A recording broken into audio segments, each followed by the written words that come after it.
शिव को पाने के लिए सबसे जरूरी है भरोसा। शंकर भगवान को पाने के लिए सबसे जरूरी है विश्वास।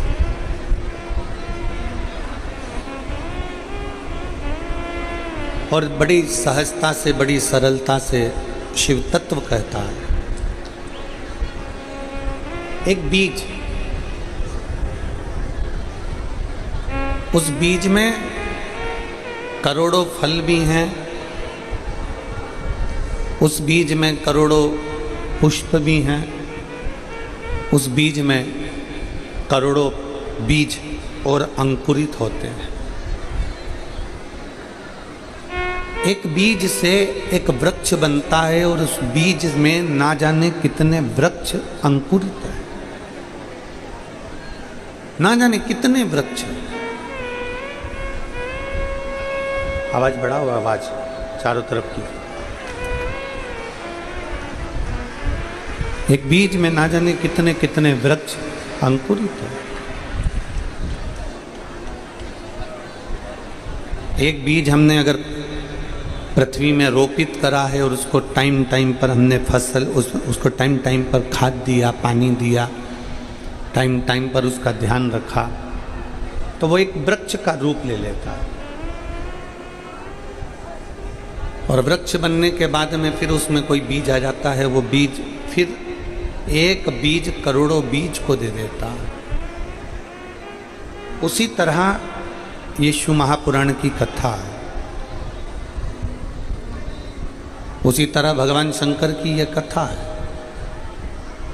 भगवान शंकर का यह पवित्र चरित्र है कि अगर घर का, परिवार का, गांव का, नगर का, खेड़े का, शहर का, यदि एक अपने घर का, अपने खेड़े का, अपने गांव का, अपने शहर का एक व्यक्ति भी अगर शिव महापुराण की कथा में जाकर बैठ जाता है तो पूरे गांव को वो आनंदित कर देता है, पूरे गांव, पूरे नगर को, पूरे शहर को।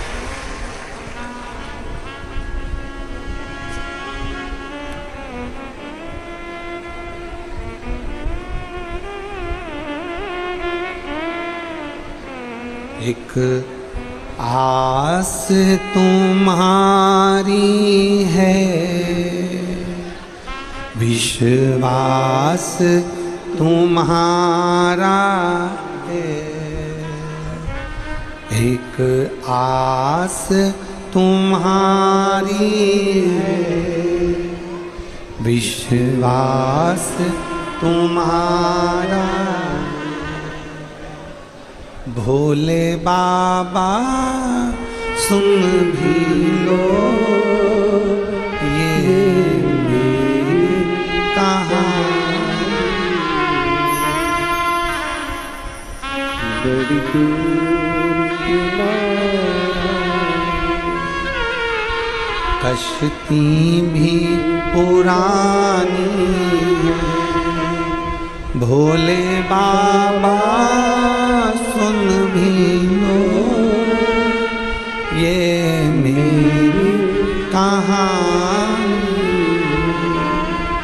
एक विश्वास, एक भरोसा, एक दृढ़ता अपने भीतर प्रकट कर। जब तक विश्वास प्रकट नहीं होगा, भरोसा प्रकट नहीं होगा, तब तक शिव मिल नहीं सकता।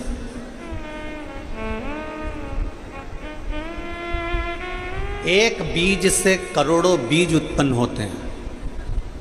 एक सोयाबीन का बीज लगाया, 25, 50, 20, 100 बीज इकट्ठे हो जाते हैं। एक धान लगाई, 100, 150 धान इकट्ठी हो जाती है। एक गेहूं लगाया, 10, 15, 20 गेहूं इकट्ठे हो जाते हैं। एक आम का बीज लगाया, ढेर सारे आम के बीज उत्पन्न हो जाते हैं। उसी तरह घर का, परिवार का, कुटुंब का, गांव का, खेड़े का, सोसाइटी का, कॉलोनी का, जहां अगर गांव का, सोसाइटी का, कॉलोनी का, खेड़े का एक व्यक्ति भी शंकर की आराधना कर रहा है तो ये मान कर चलें कि वो अकेला पूरे खेड़े को पार लगाने की सामर्थ्यता रखता है।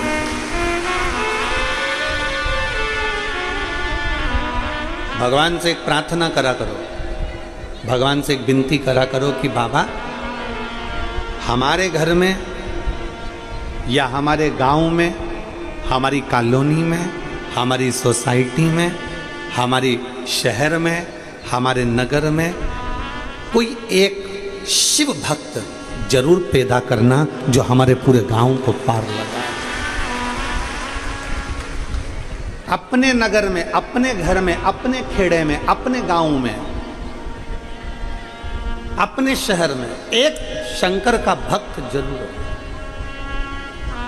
एक शिव भक्त जरूर हो। और मैं धन्यवाद देता हूं आप सभी मेरी बहनों को, मेरी जीजियों को, मेरी बेटियों को, मेरी माताओं को, मेरे भाइयों को, मेरे बेटाओं को मैं धन्यवाद देता हूं। आप रोज शंकर को एक लोटा जल चढ़ाने के लिए जाती हो। केवल अपना अकेले का घर का उद्धार नहीं हो रहा। जब तुम भरा हुआ कलश लेकर मंदिर जाती हो ना, जितने लोग तुमको देखते हैं ना, हमारा हिंदू धर्म शास्त्र कहता है, सनातन धर्म कहता है कि भरा कलश का दर्शन करने से कार्य सफल होता है। भरे कलश का दर्शन करने से कार्य सफल होता है। जब आप रोज अपने घर से भरा हुआ कलश लेकर जाती हो, ना जाने कितने लोग देखते हैं तो उनका दिन मंगलमय होता है। केवल अपना नहीं, सर्वे भवन सर्वे, सब जगत के सुख के लिए, सर्वे भवन्तु सुखिनः, सबके लिए, सब जगत कल्याण के लिए। एक शिव तत्व को धारण करना, एक शंकर भगवान के अविरल भक्ति को धारण करना, भगवान शिव की अविरल भक्ति को अपने भीतर उतारना, ये कोई सहजता का विषय नहीं।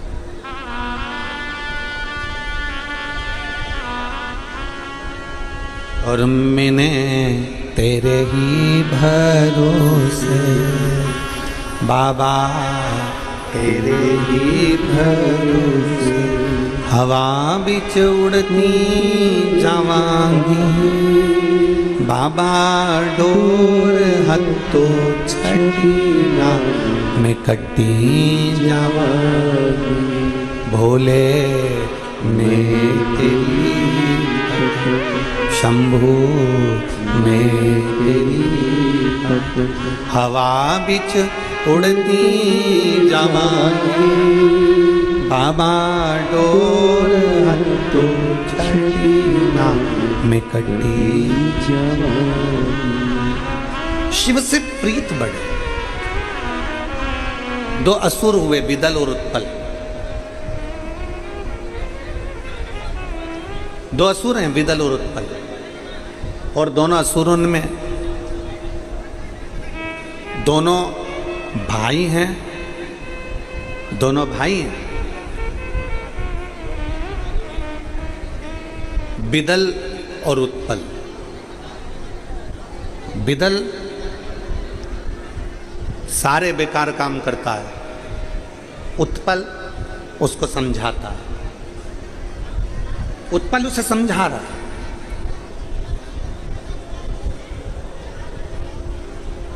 उत्पल उसको समझाने का प्रयास कर रहा है, पर बिदल मानता नहीं। बेकार व्यक्ति की संगति व्यक्ति को बेकार बना देती है। एक चरित्र हमने पहले भी कथा में कहा था, आपके स्मरण में होगा। एक कौवा उड़ते उड़ते मानसरोवर पर पहुंच गया। कौवा जब उड़ते उड़ते सरोवर पर पहुंचा, मानसरोवर पर पहुंचा, तो मानसरोवर पर तो हंस ही हंस रहते थे। मानसरोवर पर हंस रहते हैं और कौवा वहां पहुंच गया। कौवा जैसे ही पहुंचा तो जितने हंस थे उन्होंने कहा कौवे से, कौवे चल यहां से जा।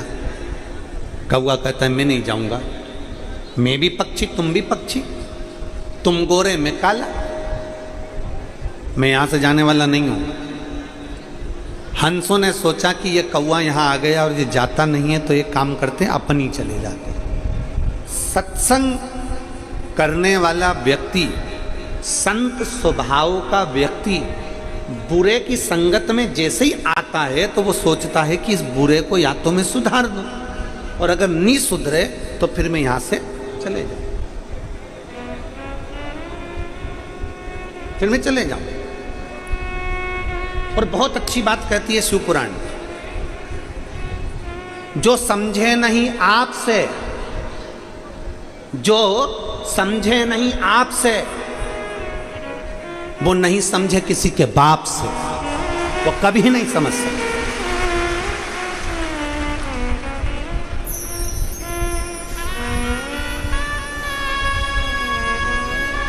आप उसको नहीं समझा पा रहे हो, आप कितना ज्ञान देते हो। गुरुजी हमारा बेटा गलत संगति में पड़ गया, गुरुजी मेरा पति दारू के नशे में पड़ गया, पत्नी समझा रही, माँ समझा रही, बाप समझा रहा, सब समझा रहा। जो समझे नहीं आपसे, वो नहीं समझे किसी के बाप से। फिर तो कोई भी आ जाए वो ना समझ पाए, कोई समझा ले वाला।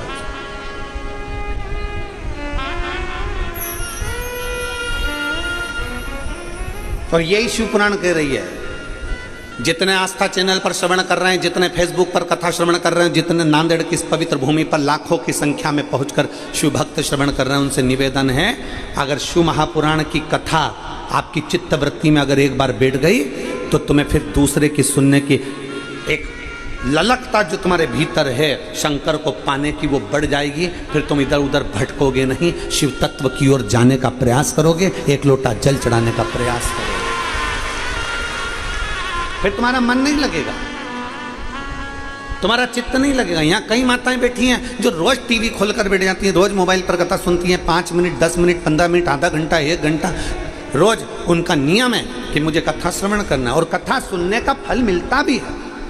आप सब अंदाजा लगा कर बैठो, यहाँ जितनी लाखों की संख्या में बैठे हो, आप अंदाजा लगाना कि जब से आपने शिव महापुराण की कथा सुनना प्रारंभ करी है, उसके पहले का समय निकालना और उसके बाद का समय निकालना। पहले का समय निकालोगे तो जीवन संघर्ष में निकल रहा होगा, धक्के खाकर जिंदगी निकल रही होगी, परेशानी में जीवन निकल रहा होगा। और जिस दिन से तुमने टीवी पर शिव महापुराण की कथा सुनना प्रारंभ करी है, बाबा कुबेर भंडारी के उस कुबेरेश्वर बाबा की एक आनंदमय कथा का रसतत्व तुमने श्रवण करना प्रारंभ करा है, उस दिन के बाद समस्या आती जरूर है, पर मेरा बाबा एक लोटे जल से निर्णय कर कर बाहर निकाल देता है।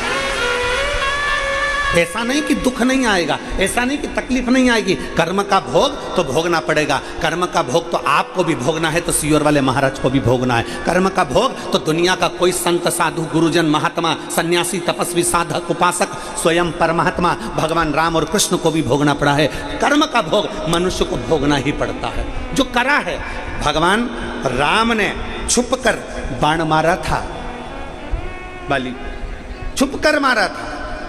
बाली को जो बाण मारा वो छुप कर मारा, और भगवान राम ने बाण मारकर छोड़ दिया। अगला जन्म भगवान कृष्ण के रूप में जब हुआ तो वही बाली ने छुपकर भगवान कृष्ण के पांव में बाण मारा था। हिसाब बराबर करा है। ये कर्म का भोग तो सबको भोगना है। जो मृत्यु लोक में आया है उसको भोगना पड़ेगा। बस इतना याद रखो कि कर्म का भोग अर्थात समस्या, दुख, तकलीफ, कष्ट, बीमारी सब आएंगे, पर आपका एक लोटा जल चढ़ाते चढ़ाते चढ़ाते चढ़ाते तुम्हें मालूम नहीं पड़ेगा कि तुम्हारी बीमारी कब चली गई, तुम्हें मालूम नहीं पड़ेगा कि तुम्हारा दुख कब चले गया, तुम्हें मालूम नहीं पड़ेगा कि तुम्हारा कष्ट कब चले गया, तुम्हारी तकलीफें कहाँ गई। और जितने लोग कथा सुन रहे हैं आस्था चैनल पर, अपने दिल पर हाथ रखकर विचार करना कि हमने जब से शिव पुराण सुनना चालू करी तब से हमारे जीवन में कितना बदलाव आया है, हमारे व्यापार में, हमारी उन्नति में कितना बदलाव आया। एक भरोसा अपने भीतर जागृत करें। एक माँ ने एक पत्र लिखा,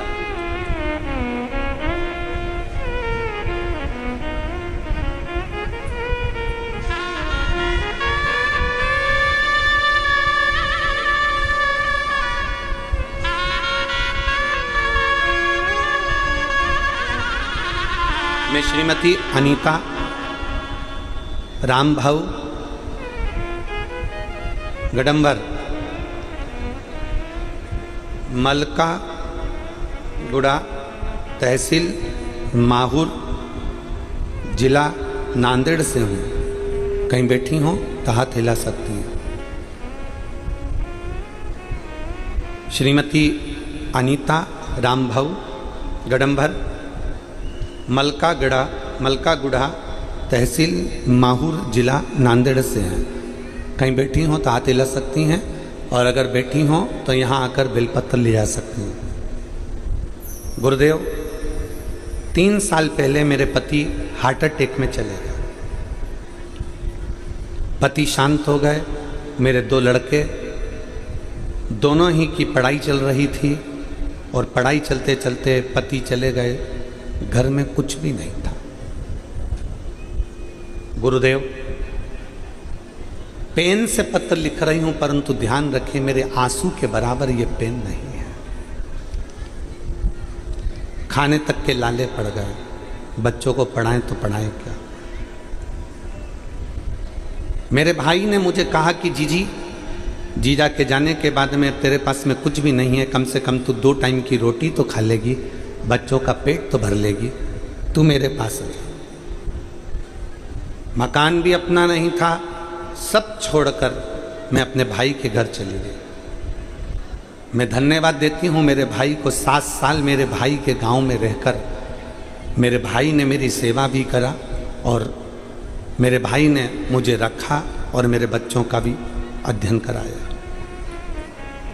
धीरे धीरे मैंने अपने भाई के साथ में काम करना प्रारंभ करा और जो मेरे को काम मिलता था वो कर लेती थी। बच्चे बड़े हो गए, समय निकल गया। मेरा बेटा, बड़ा बेटा, जैसे ही 12th कंप्लीट हुआ और उस बेटे ने विचार करा कि अब मेरी सरकारी नौकरी लग जाए। पूरे आसपास के लोग कहते हैं क्या 12वीं पढ़े हुए व्यक्ति के सरकारी नौकरी करेगा, इतने बड़े बड़े पढ़े लिखे बैठे हैं उनकी सरकारी नौकरी नहीं लग रही तो तेरी कहाँ से लग जाए। तब मेरा ध्यान केवल एक बार आपका मोबाइल पर शिवपुराण पर गया और मैंने उस शिवपुराण को सुनना प्रारंभ करा। हम आपको कभी नहीं जानते थे गुरुदेव, ना कभी मिले थे। लड़के से मैंने कहा कि वो सियोर वाला महाराज कहता है कि अपना कर्म पूरा करो और अपनी मेहनत पूरी करो और शंकर जी पर एक बेलपत्र शहद लगाकर चढ़ाकर जाना, शिव सुनेगा जरूर। एक दिन मेरे बेटे ने मुझसे कहा, माँ एक सरकारी नौकरी निकली है, क्या मैं फॉर्म भर दूं? मैंने कथा सुनते सुनते अपने बेटे से कह दिया, हाँ फॉर्म भर दे। और मैं अपने भाई के यहाँ से फिर मैं वापस अपने गांव में आ गई। वहीं पर मकान लेकर किराए से फिर वहाँ रहने लगी और बेटे ने सरकारी नौकरी के लिए एग्ज़ाम दी। और मेरे बाबा पर भरोसा कर कर मेरा बेटा रोज 2 लोटा जल चढ़ाता था, क्योंकि सियोर वाला महाराज ने कहा था 1 लोटा स्वयं के लिए, 1 लोटा दूसरे के लिए। जो सैनिक, जो पुलिसकर्मी, जो सरकार कार्य करती है उसके लिए। तो मेरे बेटे ने भी 2 लोटा जल चढ़ाया और एग्ज़ाम दे दी। और बाबा का ऐसी कृपा हुई गुरुदेव, शायद दुनिया में कोई कृपा नहीं कर सकता। आज मेरा बेटा सरकारी नौकरी में लग गया। मैं बाबा को धन्यवाद देने के लिए आई हूँ। और तो और गुरुजी, मैं भी मेहनत करती हूँ, मेरा बेटा भी मेहनत करता है और हमने मेहनत करते करते हमारे पास में कुछ भी नहीं था। आज बाबा की कृपा से हमने खुद की ज़मीन भी खरीद ली। मेरा बाबा कितना हाथ पकड़ता है गुरुदेव, मैं बाबा को धन्यवाद देती हूँ। ये शिव तत्व, ये औघड़ी है, एक विश्वास। हमारे कर्म का भोग हमें भोगना है, तुम्हारे कर्म का भोग तुम्हें भोगना है। कबीर बाबा का चरित्र कहता है कि गुरु की करनी गुरु भरेगा और चेला की करनी चेला, और उड़ जाएगा हंस अकेला।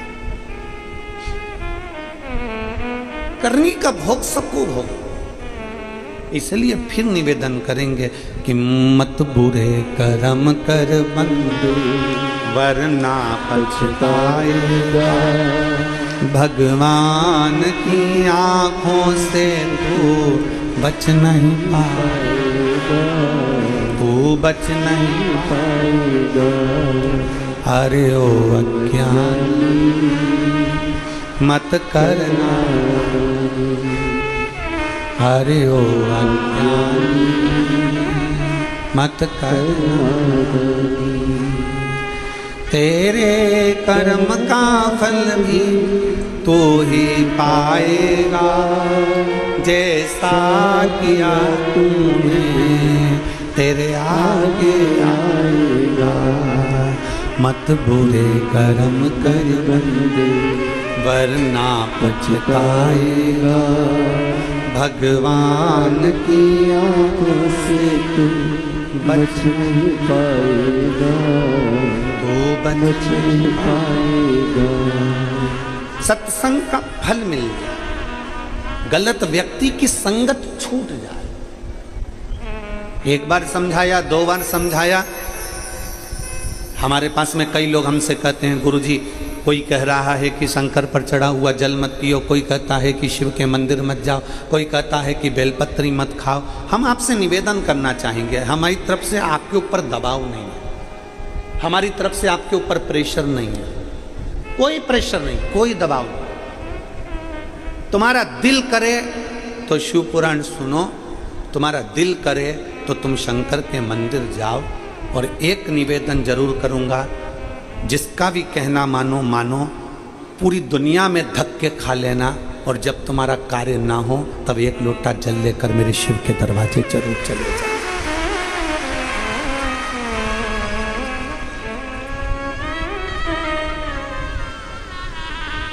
शिव के द्वार चले। एक बार मन करे तो शिव महापुराण को जरूर पढ़ो, गीता प्रेस गोरखपुर की शिव पुराण लाओ, उसका अध्ययन करो, उसकी विद्येश्वर संहिता पढ़ो। उस विद्येश्वर संहिता में लिखा है शंकर को जल चढ़ाकर पीने से हमारे पाप ताप समाप्त हो जाते हैं। जो कहते हैं कि शिव पर चढ़ी बेलपत्र मत खाओ, उनको कहना माता पार्वती जी जब तप करी थी, आप सब हरतालिका तीज का पूजन करती होंगी।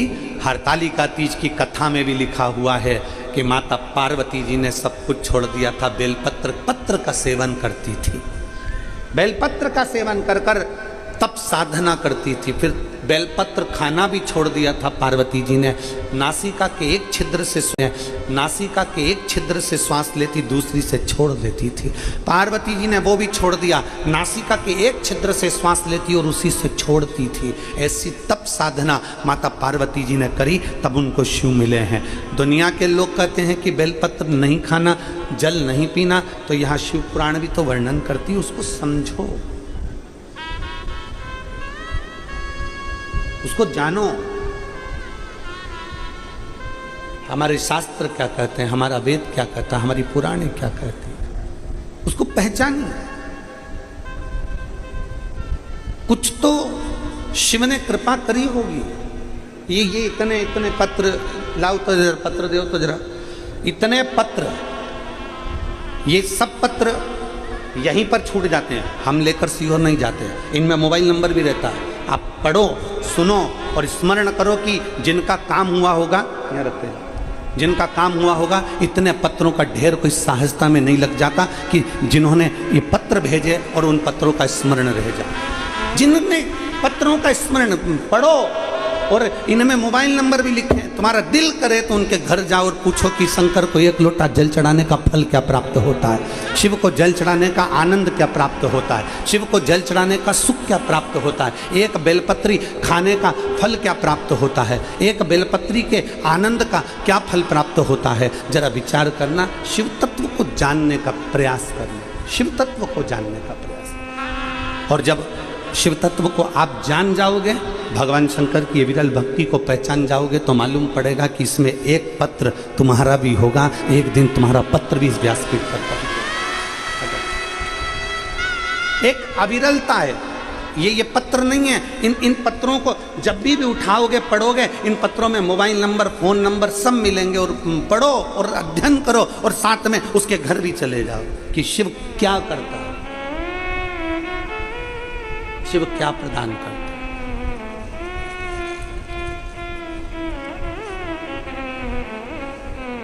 और मैंने तेरे ही भरोसे बाबा, तेरे ही भरोसे हवा बिच उड़ती जावांगी, बाबा डोर हथो छठीना में कटी जावांगी।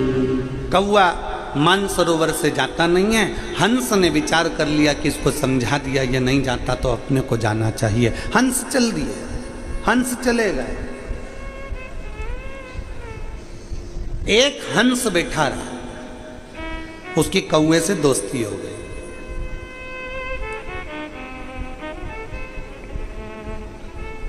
उसने कौवे से दोस्ती कर ली। अब उसको कौवा अच्छा लगने लगा, कौवे की संगत अच्छी लगने लगी। कौवे ने अपने दोस्त हंस से कहा, मुझे भूख लगी है, कुछ लाओ खाने का। हंस तो मोती चुगता था, मोती लेकर आ गया। ले ये मोती ले, खा ले, ये मोती ले, खा। कौवे को मोती दिया तो कौवा बोला, ये तो मैं खा ही नहीं सकता। कौवे ने जैसे ही मोती को चबाना चाहा, कौवे की चोंच टूट गई। कौवा कहता है, ये मेरे बस की बात नहीं है। हंस कहता है, हम तो यही खाते हैं, हम यही चुगते हैं। अब तो कौवा भूखा मरने लगा तो हंस से कहा, चल तू मेरे साथ चल। कौवा हंस को लेकर आ गया और कौवा शमशान में रहता था, बड़ के पेड़ के ऊपर कौवा बैठा, हंस भी बैठा। हंस को भूख लगी तो हंस ने तुरंत कहा कौवे से, अब मुझे भूख लगी है। कौवा कहता, अब भी लाता हूँ। कौवा उड़कर गया, मरा हुआ कुत्ता पड़ा था, उसका मांस नोच कर लिया और हंस को दिया, ले खा। मरे हुए कुत्ते का मांस नोच कर लेकर आया और ले खा। हंस कहता है, हम ये नहीं खाते, हम तो मोती चुगते हैं। कौवा कहता है, मेरे पास तो यही है। दोनों बात कर रहे थे, कौवे की चोंच से मांस का टुकड़ा जमीन पर गिरा। जहां जैसे ही नीचे गिरा, वहां एक राजकुमार बैठा था। राजकुमार की छाती पर, पीठ पर जाकर वो टुकड़ा गिरा तो राजकुमार को क्रोध आ गया। राजकुमार ने बाण उठाया, धनुष उठाया और कौवे को मारने के लिए जैसे बाण छोड़ा, कौवा तो भाग गया, हंस को बाण लग गया, हंस नीचे गिर गया। हंस नीचे गिरा तो राजकुमार ने कहा, हंसदेव, मैंने तो कौवे को मारने के लिए बाण उठाया था, मैंने तो कौवे को मारने के लिए बाण छोड़ा था, आपको बाण लग गया। इतने में हंस कहते हैं, राजकुमार, इसमें गलती तुम्हारी नहीं है, गलती मेरी है। मैंने गलत व्यक्ति का संग कर लिया था, इसलिए आज मुझे भोगना पड़ रहा है। मैंने गलत व्यक्ति का संग करा था, इसलिए आज मुझे भोगना पड़ रहा है। ये गलती मेरी है। गलत व्यक्ति का संग करोगे तो गलत व्यक्ति तो निकल कर भाग जाएगा, पर अच्छा व्यक्ति अंदर धरा जाएगा। और ऐसे कई केस आज भी चल रहे हैं अदालत में। जो बेकार है वो तो बाहर घूम रहा है और जो अच्छा है वो अंदर सड़ रहा है। आज भी कई केस अदालत में चल रहे हैं, आज भी। संगत ठीक रखो, संगत श्रेष्ठ रखो। समझा दिया, एक बार समझा दिया, दो बार समझा दिया, एक बार कह दिया, दो बार कह दिया कि शिव को जल चढ़ाओ, शंकर को जल चढ़ाओ, शंकर का अनुमोदन करो, शिव का चढ़ा हुआ जल का आचमन करो, शिव के जल के ऊपर छींट लो, बेलपत्र का सेवन करो। बार बार तुमसे कहते हैं, बार बार समझाते हैं। उसके बाद भी व्यक्ति भटके तो फिर उसके ऊपर है कि फिर वही बात आ गई, जो समझे नहीं आपसे वो नहीं समझे किसी के बाप से। समझा? और ये मन बड़ा चंचल है, कैसे तेरा भजन करूं, जितना इसे समझाऊं उतना ही मचलता। समझाया इस मन को समझाने का प्रयास किया। एक पत्र है,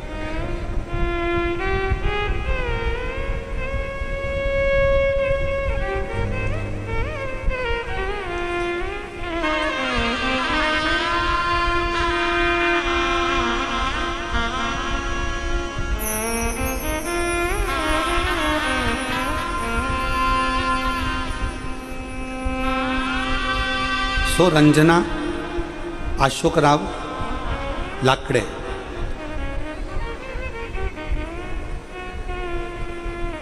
ताड़कस पूर्णा, तहसील पूर्णा, जिला परभणी की रहने वाली है। कहीं बैठी हो तो हाथ हिला सकती हैं, अगर कहीं बैठी हो तो हाथ हिला सकती हैं। मेरा नाम सुरंजना अशोकराव लाकड़े, मैं तहसील पूर्णा, जिला परभणी की रहने वाली हूँ। गांव का नाम है ताड़कस। मोबाइल नंबर ये है, कहीं बैठी हो तो बेलपत्र लेने के लिए आ सकते हैं। मेरे बेटे का नाम ऋषिकेश है, ऋषिकेश अशोक लाकड़े, उसकी उम्र 28 साल है। 5 तारीख 6 महीना 2024, जो अभी पीछे 6 महीना गया है गुरुदेव, 2024 के उस 6 महीने में मेरे बेटे के पेट में दर्द हुआ। 28 साल का मेरा बेटा है जिसके पेट में दर्द हुआ। हमने उसको नांदेड़ के अस्पताल में दिखाया। दिखाने पर मालूम पड़ा कि उसके पेट में गांठ हो गई। डॉक्टर ने कहा कि इस गांठ का ऑपरेशन करना पड़ेगा, इसको निकाल कर जांच के लिए भेजा जाएगा। ऑपरेशन करवाया। 5/6/2024 को गांठ मालूम पड़ी। सारी जांचें करवाने के बाद में 12/6/2024 को ऑपरेशन कराया। ऑपरेशन कराने पर जांच के लिए गांठ गई, जिसमें मेरे बेटे को कैंसर बताया। वह गांठ का जब जांच के लिए गई तो उसमें कैंसर बता दिया गया। कैंसर बताने पर इसका कीमो चालू हुआ। कीमो चालू होते ही हालत बहुत ज़्यादा बिगड़ गई, लास्ट स्टेज पर पहुंच गया। घबराने के कारण वह सब करें क्या? डॉक्टर ने कहा कि इसका कोई भरोसा नहीं है, शरीर इसका साथ नहीं दे रहा। लेकर उसको तुरंत उसी समय पर हम छत्रपति संभाजी नगर चले गए। वहाँ पर इलाज चालू हुआ पर आराम नहीं लग रहा था। वहीं पर काम करने वाला कोई चाय केतली में लेकर देने वाला आता है और वो कहता है कि तुम्हारे पास में अगर सीहोर का रुद्राक्ष हो तो उस रुद्राक्ष को पानी में गलाओ, शिव जी को चढ़ाओ, इस बच्चे को देना प्रारंभ करो, इसकी हालत ठीक नहीं है। हमारे पास में रुद्राक्ष नहीं था। उसी चाय बनाने वाले ने, चाय की केतली वाले ने हमको रुद्राक्ष ला कर दिया और कहा कि मैं 3 दिन पहले सीहोर गया था और वहाँ से मैं रुद्राक्ष लाया हूँ, ये तुम ले लो। रुद्राक्ष दिया, हमने तांबे के कलश में गलाया, जल शिव जी को चढ़ाया, बेलपत्र लाकर उसके पलंग के पास रखा और बच्चे के शरीर पर उस रुद्राक्ष का जल देते, उसको 2 बूंद मुंह में डाल देते। डॉक्टर अपना काम कर रहे थे और मेरा शंकर अपना काम कर रहा था। जिस बेटे का लास्ट स्टेज पहुंच गया था, आज मेरा बेटा कैंसर से मुक्त है और बाबा की कृपा से पूर्ण तरह से स्वस्थ है। मैं बाबा को धन्यवाद देने के लिए आई हूँ। मैं बाबा को धन्यवाद देने के लिए आई हूँ, बाबा को प्रणाम करने के लिए आई हूँ। संगत ठीक रखिए। अच्छी संगत व्यक्ति को कहीं ना कहीं बचा लेती है। श्रेष्ठ संगत। एक बहुत बड़ा चोर था। उस चोर ने अपने बेटे से कह दिया कि जिंदगी में अगर तुझे बहुत अच्छा जोरदार चोर बनना है, तुझे अच्छा जोरदार चोट्टा बनना है, तो कभी प्रवचन मत सुनना।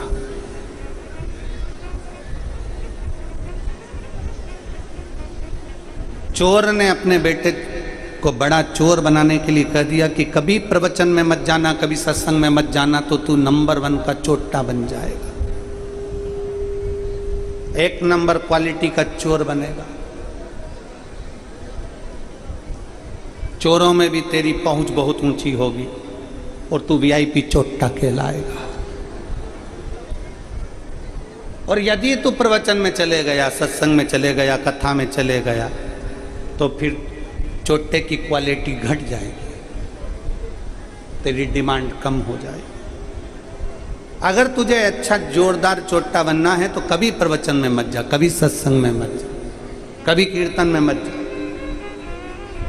बेटे ने कसम खा ली कि कभी प्रवचन नहीं सुनूंगा, कभी सत्संग में नहीं जाऊंगा। पिता मर गए, बेटा बढ़िया जोरदार चोट्टा बन गया, चोर। एक दिन चोरी का धन लेकर जा रहा था और चोरी का सामान ले जाते जाते कहीं पर प्रवचन चल रहा था। ये थक कर बैठा था, इसको नहीं मालूम कि पीछे प्रवचन चल रहा, इसके अंदाजा नहीं, इसके स्मरण में नहीं है कि पीछे प्रवचन चल रहा। ये तो बैठ गया, थक कर जैसे ही बैठकर पानी पी रहा था, इतने में पीछे से आवाज आई।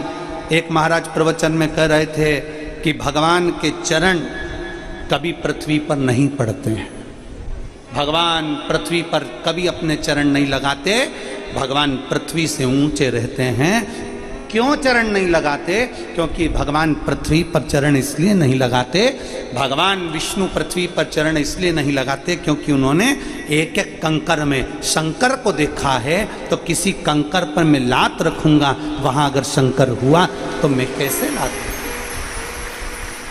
इसलिए देवता कभी अपना चरण पृथ्वी पर नहीं लगाते। उसके कानों में जैसे शब्द गया उसने कान बंद करे सामान उठाया भाग गया, कहीं प्रवचन नहीं सुन लूं मैं।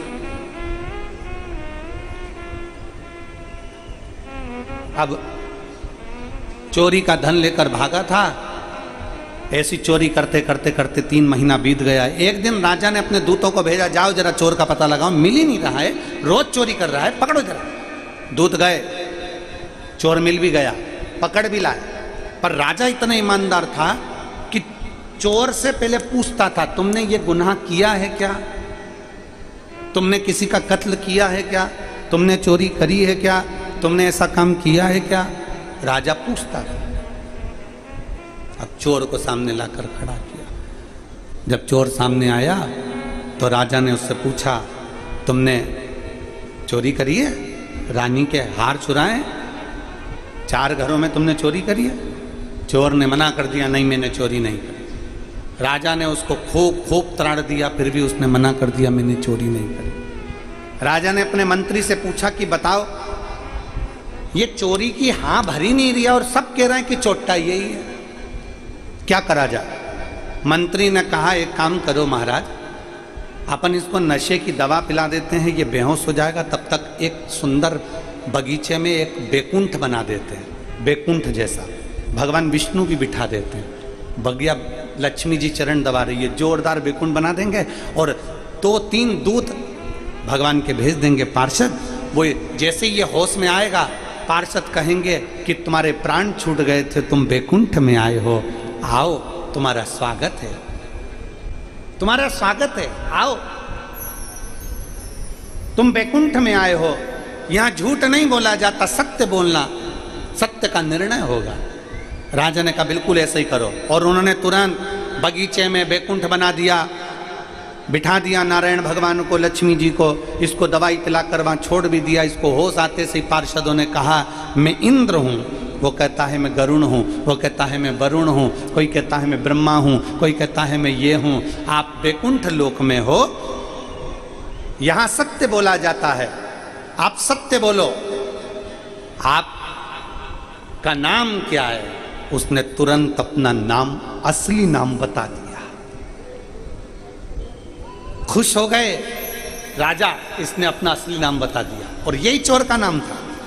अब हम आपसे पूछते हैं, आप पृथ्वी पर क्या चोरी का काम करते थे? उसी के अनुसार आपको भोग भोगने को मिलेगा। वो बोलने ही वाला था कि हाँ मैं चोर हूं, इतनी देर में उसको संत की बात याद आ गई कि देवता के चरण पृथ्वी पे नहीं पड़ते, और ये तो सब जमीन पे खड़े हैं, ये सब जमीन पे खड़े।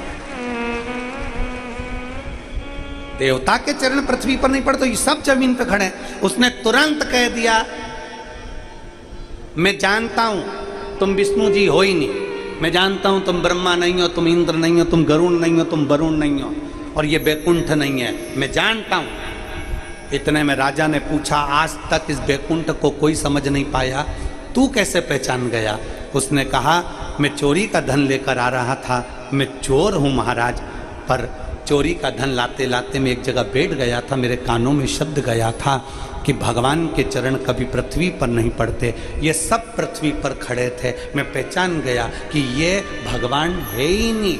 इसलिए महाराज आज मैं सत्य कहता हूं, 1 मिनट का सत्संग मेरे कानों में गया और मुझे मरने से बचा लिया। अगर मैं पूरा प्रवचन सुन लेता तो मेरी जिंदगी संवर जाती, मेरा जीवन सार्थक हो जाता, मेरी जिंदगी सार्थक हो जाती। शिव महापुराण की कथा में जब जाओ तो मन बनाकर जाना कि मेरे को 2.5 घंटा 3 घंटे का सत्संग श्रवण करना है, प्रवचन श्रवण करना है, कथा सुनना है, और वहां से एक नियम लेकर जाना है कि मैं अपने घर जाऊंगा तब 1 लोटा जल शिव जी को चढ़ाऊंगा। ये नियम अपने भीतर का लेकर जाऊंगा।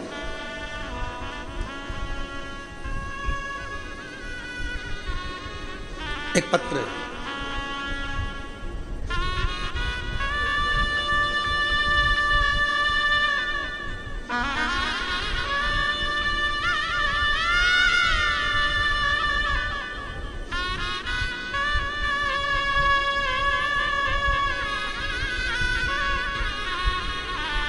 सो कल्पना मधुकर राव क्षीर सागर, मैं लोहा जिला नांदेड़ मराठवाड़ा की रहने वाली।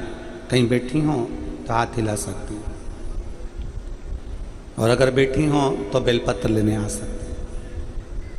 मैं मराठवाड़ा की रहने वाली हूँ, मैं लोहा जिला नांदेड़ की रहने वाली हूँ।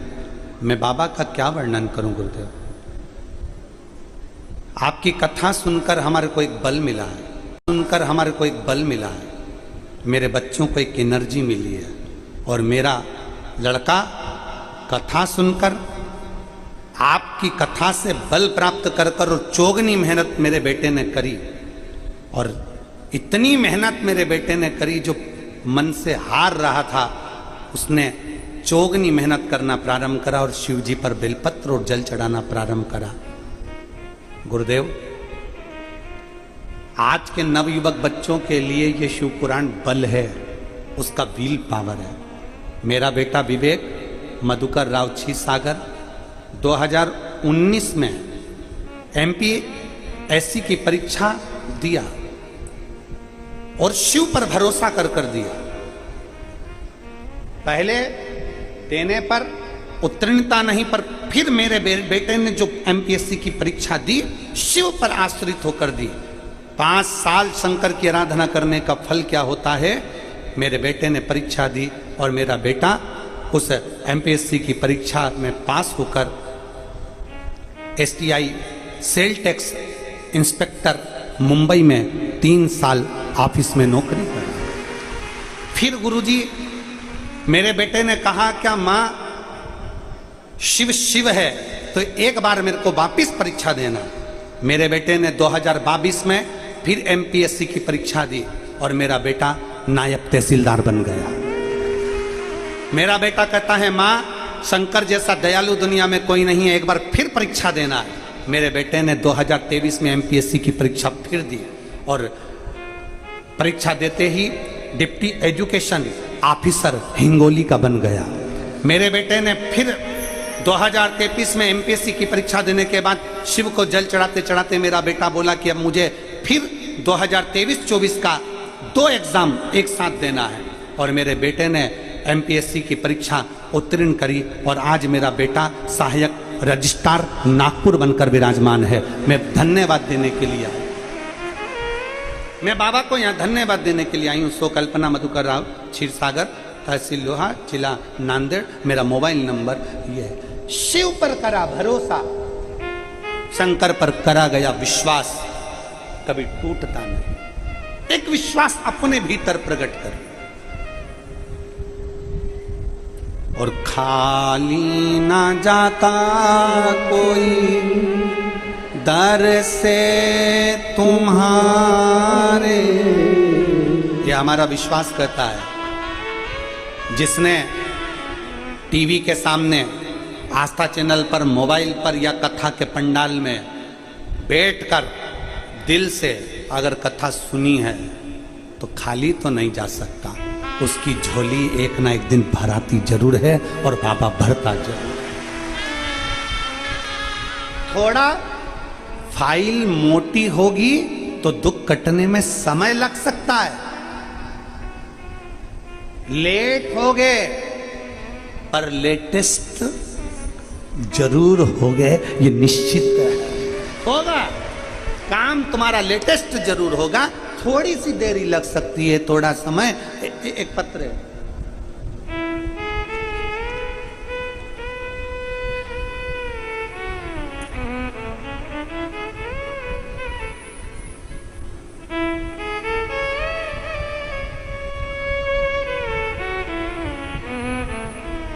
मेरा नाम चित्रलेखा एकनाथ राव करपे। कहीं बैठी हो तो हाथ हिला सकती हूँ। मेरा नाम चित्रलेखा एकनाथ राव करपे। मैं मानवत जिला परभणी, महाराष्ट्र की रहने वाली हूँ। मेरा मोबाइल नंबर ये है। शिवजी पर जल चढ़ाने का मैं क्या वर्णन करूं गुरुदेव। मैं साधारण परिवार से हूं। मेरे पिताजी ने मुझे पानीपुरी का ठेला लगाकर पढ़ाया है, क्योंकि मैं उनकी अकेली संतान हूं। कहीं बैठी हो बेटा तो आज जरूर आइएगा। पिताजी को लोग बोलते थे कि बेटी बड़ी हो गई है, शादी कर दो, इसकी कोई गवर्नमेंट जॉब नहीं लगेगी, क्यों फालतू में बिठा कर रखा है, इसका विवाह कर दीजिए, इसकी शादी कर दीजिए। आवाज नहीं आ रही है। पर मैंने अपने पापा से कहा कि पिताजी मुझे अपने पैरों पर खड़ा होना है। मैंने 2018 में एक गवर्नमेंट एग्जाम दिया, पर मेरा सिलेक्शन नहीं हुआ। 2019 में मैंने एग्जाम दिया, मेरा सिलेक्शन नहीं हुआ। तब आपकी कथा मैंने 2021 में सुनी, और 21 में सुनकर मेरे को बल उत्पन्न हुआ। मैंने तो सोच लिया था कि अब एग्जाम नहीं दूंगी, और पापा कहते हैं शादी का तो मैं शादी कर लूंगी।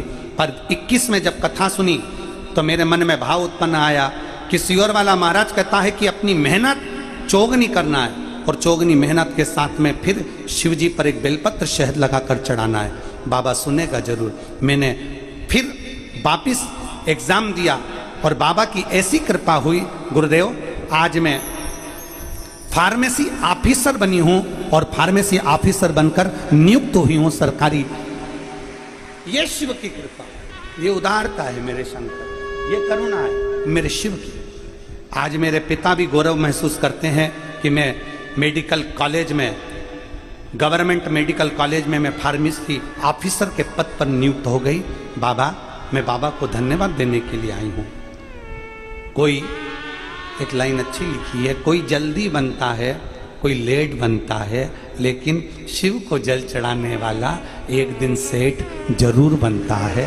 ये शिव, ये शंकर, विश्वास मूल है हमारे, भरोसा मूल है हमारे, और खाली ना जाता कोई।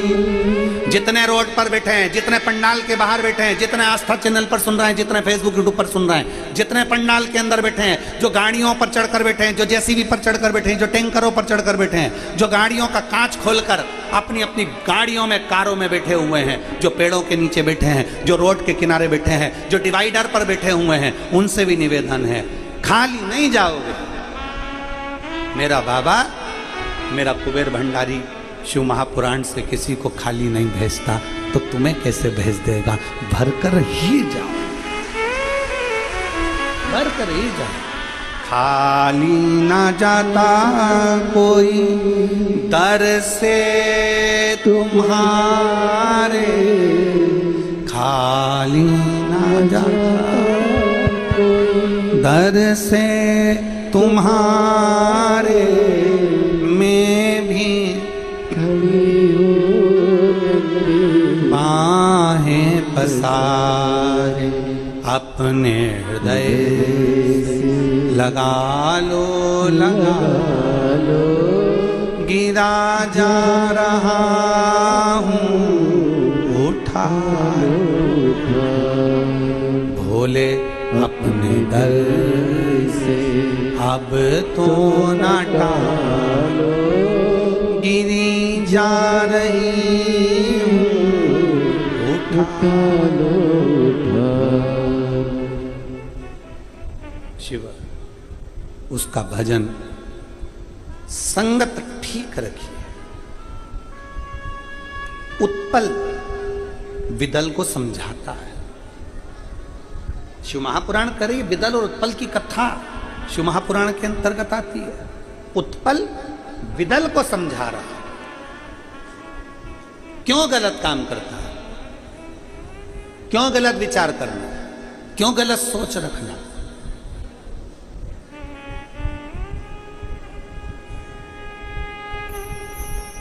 कितना सुंदर बात कही गई है हमारे शास्त्रों में, हमारे पुराणों में, हमारे वेदों में, हमारे पुराणों के अंदर। चैतन्य महाप्रभु जी ने अपने लेख में लिखा है, चैतन्य महाप्रभु जी अपने लेख में लिखते हैं कि कथा सुनने के लिए बैठो, बड़े प्रेम से बैठो, पर कथा में अगर कोई किसी की निंदा करता हुआ दिखे तो कथा को छोड़कर अपने घर पर चले जाओ, पर निंदा श्रवण मत। 3 घंटे कथा में गए क्यों? चैतन्य महाप्रभु जी लिखते हैं अपनी वाणी में, शंकर की कथा में, राम कथा में, भागवत कथा में, गीता की कथा में, जितनी कथा होती है इसमें क्यों जाते हो? भगवान की कथा सुनने के लिए, अपने अंदर भगवान के प्रति विश्वास जागृत करने के लिए, भगवान के चरणों को अपना भजन बनाने के लिए कि मैं कथा सुनकर भगवान के पास, राम के पास, कृष्ण के पास, शिव के पास, देवी के पास जाऊंगी।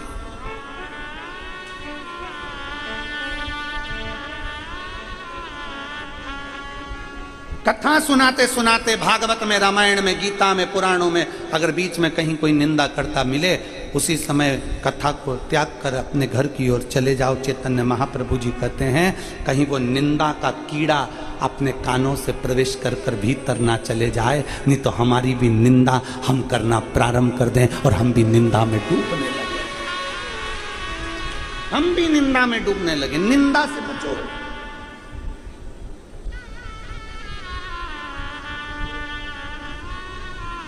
क्यों मेरी बेटियां, मेरी जीजियां कानों में कुंडल क्यों पहनती है?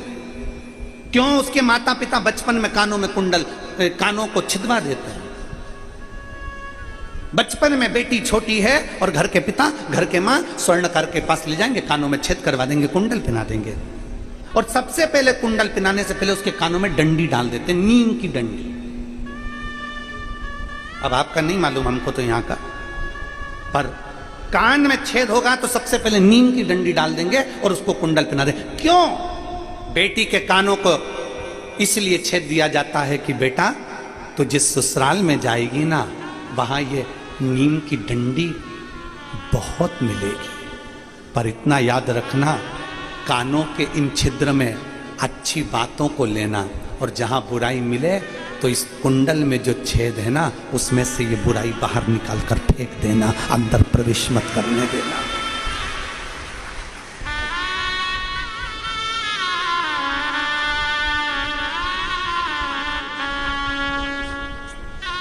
अब ठीक है बेटा? बेटे को कैंसर हो गया था, बाबा की कृपा से अब ठीक है। एक बार हर हर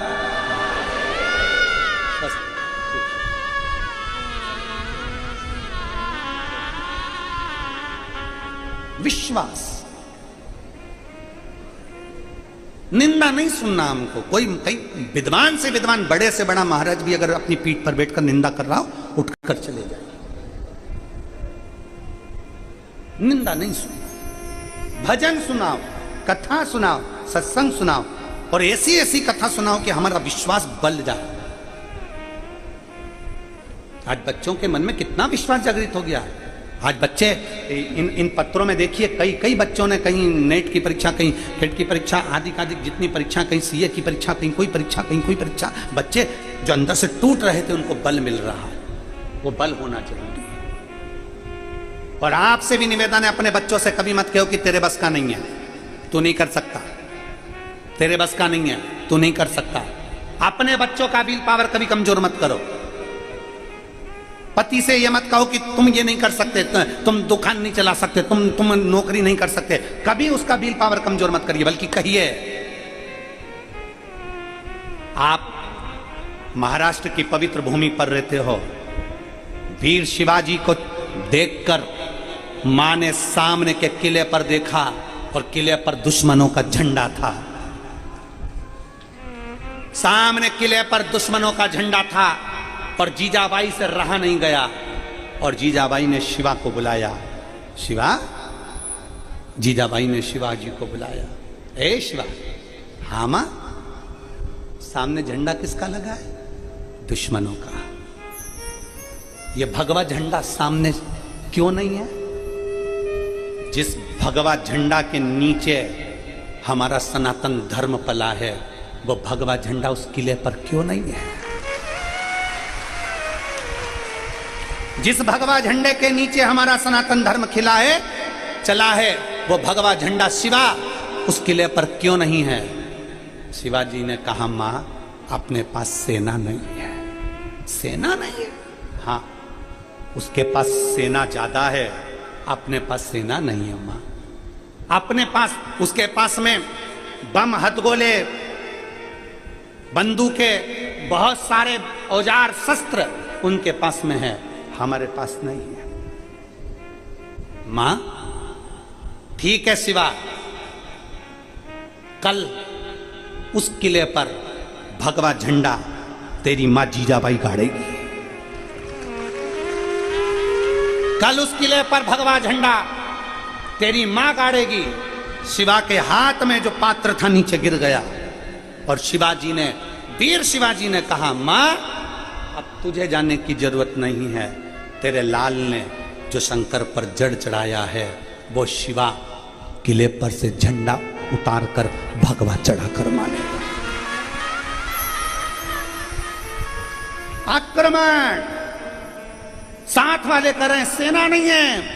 वीर शिवाजी ने कहा सेना को रहने दो, चलो। और जो चढ़े सबको नष्ट कर कर आखिरी में भगवा झंडा गाड़ कर मां के पास आए। मां ने गले लगाकर कह दिया, आज से मेरा बेटा केवल शिवाजी नहीं, छत्रपति शिवाजी है। आज से मेरा बेटा केवल शिवाजी नहीं, छत्रपति शिवाजी है। ये साधारण नहीं है। अपनी मां के कहने पर जब किले पर चढ़कर भगवा गाड़ सकता है तो इतना विश्वास तो आज में मुझे भारत की भूमि के इन बेटा बेटी पर है कि ये सनातन धर्म का झंडा गाड़ सकते हैं।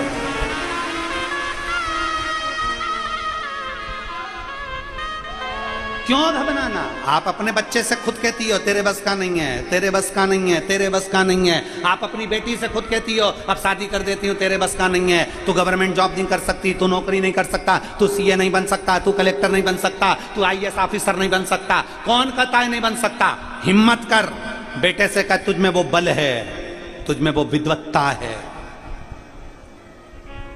तुझ में वो बल है, तुझ में वो विद्वत्ता है, तू सब कुछ कर सकता, सब कुछ। क्यों घबराता है?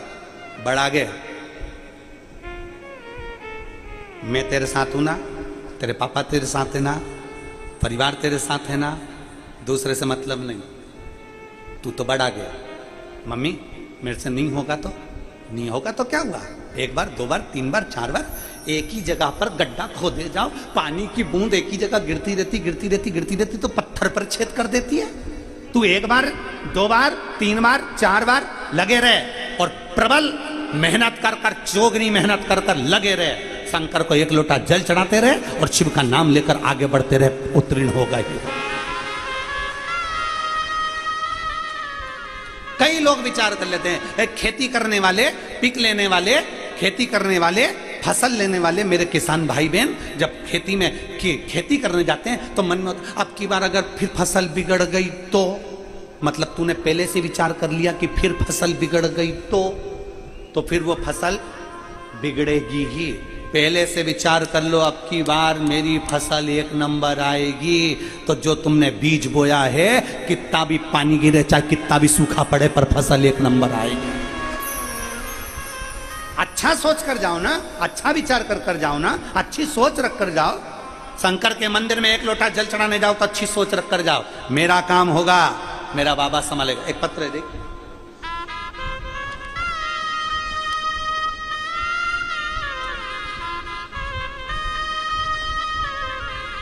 मेरो सो रोहिणी शिवाजी लाड़गे, मुकाम पोस्ट तलानी, तहसील हदगांव, जिला नांदेड़। मोबाइल नंबर ये है, कहीं बैठे हो तो हाथ हिला सकती हैं और बेलपत्र लेने आ सकती हैं। सो रोहिणी शिवाजी लांगड़े, मुकाम पोस्ट तलनी, तहसील हदगांव, जिला नांदेड़। मोबाइल नंबर ये। एक दिन अचानक से मेरे छोटे भाई को चक्कर आई और हमने तुरंत अस्पताल में लेकर गए। सारी जांचों की रिपोर्ट पर मालूम पड़ा कि इसका ब्रेन ट्यूमर हो गया। ब्रेन ट्यूमर होने पर डॉक्टर भी ने जैसे ही बताया हम लोग घबरा गए। डॉक्टर ने कहा इसका ऑपरेशन तो होगा। ऑपरेशन तो होगा, परंतु ब्रेन ट्यूमर का ऑपरेशन कराने वाले की गारंटी हम लोग नहीं ले सकते कि ये होश में आएगा नहीं आएगा, बच पाएगा नहीं बच पाएगा, क्योंकि इसमें ब्रेन पूरा खुल जाता है। हम गारंटी नहीं ले सकते। हमने डॉक्टर साहब से कहा तो फिर इसका कोई निर्णय तो क्या ऑपरेशन तो कराना पड़ेगा, पर इसमें ये उठेगा नहीं उठेगा इसका कुछ वो नहीं है। पहले से जैसा हो जाता है, बॉडी पड़ी रहती है, कई साल निकल जाते हैं पर उठ नहीं पाता। और इसका जो ट्यूमर है वो बड़ा विचित्र है, इसका बचना तो मुश्किल है, पर ऑपरेशन करा लो, कहीं थोड़ा बहुत चांस होगा तो बच जाए। अब क्या करें? पैसे का व्यवस्था करी गई, डॉक्टर ने जितना बताया हमने उतना पैसा भी इकट्ठा करा और इकट्ठा कर कर ऑपरेशन की तारीख आ गई। हमने डॉक्टर साहब से ऑपरेशन की तारीख लेकर ऑपरेशन करा दिया। ऑपरेशन कराया पर भाई उठा नहीं, बिस्तर पर पड़ा रहा। बहुत समय हो गया, हॉस्पिटल से घर पर बिस्तर से उठा नहीं। तब एक बार आपकी कथा सुनी, शंकर के शिवलिंग के पास हम कभी नहीं गए जल चढ़ाने के लिए। गुरुदेव सत्य बोले तो हम पहली बार शंकर के पास में जल चढ़ाने गए, अपने भाई के लिए जल चढ़ाते, जल झेल कर लाते, वो जल अपने भाई को लगा देते, उसके मुख में 2 बूंद डाल देते, बेलपत्री उसके पास में रख देते। गुरुदेव बाबा का मैं क्या वर्णन करूं, केवल 4 से 5 दिन हुए थे और मेरे बाबा ने उसके शरीर में हलचल करना प्रारंभ कर दिया और आज मेरा भाई ठीक हो गया। मैं और मेरा भाई इस पंडाल में 7 दिन से सेवा दे रहे हैं। हम यहीं पर हैं गुरुदेव, बाबा को प्रणाम करने के लिए। कहीं बैठी हूँ, सो रोहिणी शिवाजी लांगड़े, मुकाम पोस्ट तरंडी, तहसील हथगांव, जिला नांदेड़। फोन नंबर ये। शिव तत्व इसी को कहते हैं, शिव तत्व इसी को कहते हैं। एक विश्वास अपने भीतर जागृत करें।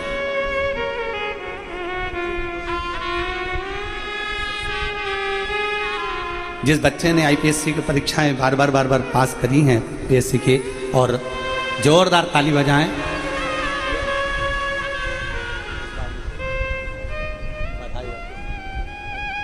आपको खुश होना चाहिए ना, रोना नहीं चाहिए, बहुत खुश हो।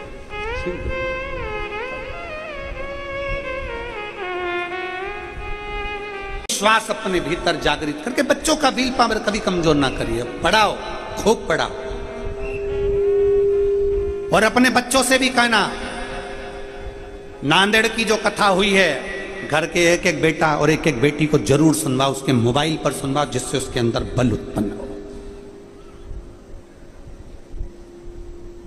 संगत बुरी छोड़ दीजिए, संगत बुरी छोड़। और अगर बुरी संगत वाला व्यक्ति हमारे करीब में आ रहा है तो हम उससे दूर हो जाए। चैतन्य महाप्रभु जी अपने लेख में लिखते हैं कि अगर कोई कितना भी विद्वान है और अपने मुख से अगर वो बैठकर निंदा कर रहा है तो वहां से उठकर चले जाओ। विद्वत्ता किसी काम की नहीं। जैसे ही उसके मुख से निंदा निकलना चालू हुई किसी की, समझ लो कि उसकी विद्वत्ता शून्य हो गई। वो शून्य है, शून्य। दूर हट जाए, निंदा से परे हो जाए, निंदा से। बिदल, मैं तुझे समझा रहा हूं, मत कर गलत काम। बिदल मानता नहीं, उत्पल उसके साथ में रहता, भाई है छोटा, साथ में रहता। मैं तुझे समझा रहा हूं, मान जा। नहीं माना, मानता नहीं। अच्छी संगत का असर जरूर होता है।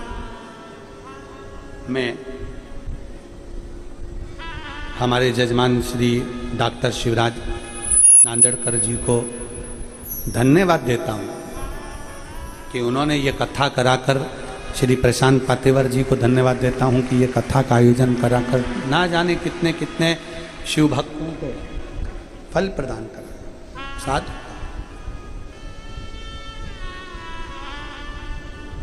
साधु बहुत अच्छा लगा। नांदेड़कर जी हम आ जाओ। ये बच्ची की फार्मेसी मेडिकल के ऑफिसर के पद पर नियुक्ति हुई है। एक बार जोरदार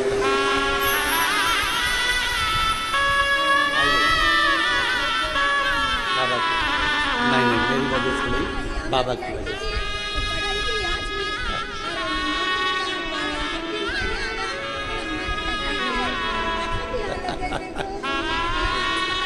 बाबा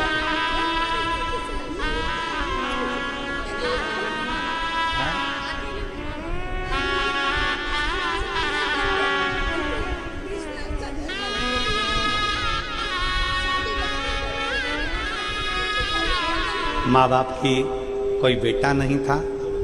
माँ बोल रही है कि परिस्थिति ऐसी नहीं थी, पर पढ़ा दिया। और बेटी ने संकल्प लिया था कि मैं नौकरी करूं, पर 18 में एग्ज़ाम दिया, 19 में दिया, 20 में दिया, 21 में दिया, नहीं हुआ। तब 21 में कथा सुनकर फिर बल आया और बाबा ने आज उसको कामयाब कर दिया। ये शिव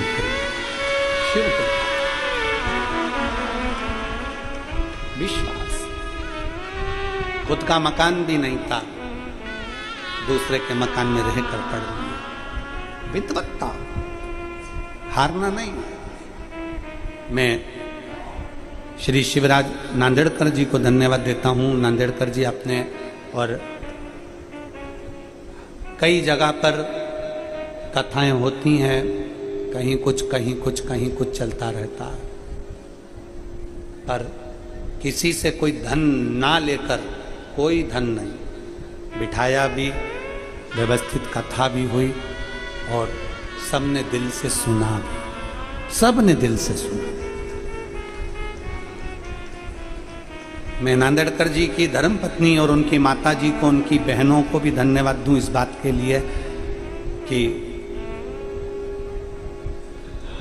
हमारे लिए, बाबा भोलेनाथ जी के लिए, ठाकुर जी के लिए जो भोजन बनता था वो नांदेड़कर जी की धर्मपत्नी, उनकी बहनें और उनके परिवार के जो भी माताएं थी वो बनाती, और बड़े प्रेम से शिव जी का गुणगान करते करते भजन चल रहा है और भोजन बन रहा है, भजन चल रहा है और भोजन बन रहा है। ये प्रत्येक घर में होना चाहिए, केवल गुरु महाराज के लिए या सियोर वाले महाराज के लिए नहीं, अपने घर का नियम बनाओ। भोजन बनाते बनाते श्री शिवाय नमस्तु, श्री शिवाय नमस्तु, श्री शिवाय नमस्तु, श्री शिवाय नमस्तु। कहीं सत्संग का फल मिल।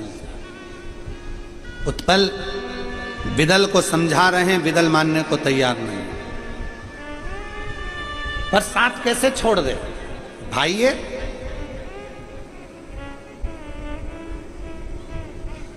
साथ कैसे छोड़ दिया जाए भाई? ये छोड़ा नहीं। संगत, विदल की संगत इतनी विचित्र थी कि उत्पल को भी उसने अपनी संगति का बना लिया। उत्पल भी उसी संगति का हो, उसी संगति। यदि मालूम पड़े कि इसकी संगत बेकार है तो तुरंत दूर हो जाओगे तो अच्छा है, नहीं तो संगत एक ना एक दिन आपको उसमें डुबा ही लेती है। पीने वालों की संगत में 2 दिन, 5 दिन, 10 दिन, 15 दिन, 20 दिन, 1 महीना, 2 महीना, 3 महीना, 4 महीना, 6 महीना बच लोगे, पर पीने वाले की संगत में अगर निरंतर ले रहोगे तो पीने वाला एक ना एक दिन कसम डाल के तेरे मुख में पिला ही देगा। बचना है, उससे बचिए। जुए खेलने वाले की संगत से दूर रहिए, साथ बैठोगे तो एक ना एक दिन गलत काम कर ही लो। वेश्यावृत्ति करने वालों से दूर रहिए, एक ना एक दिन गलत काम कर ही। थोड़ी दूरी बना।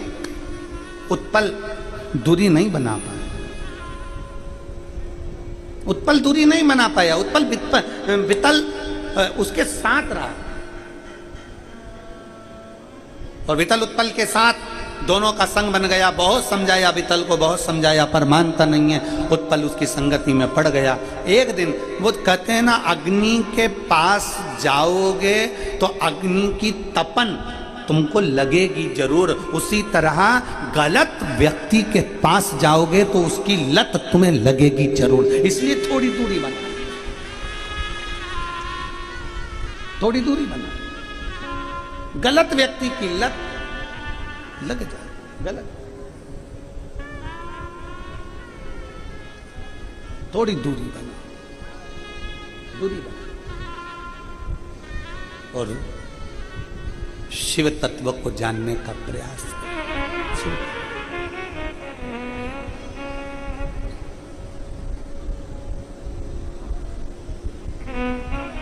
मैंने तेरे ही भरोसे बाबा, तेरे ही भरोसे हवा बिच उड़ती जावांगी बाबा,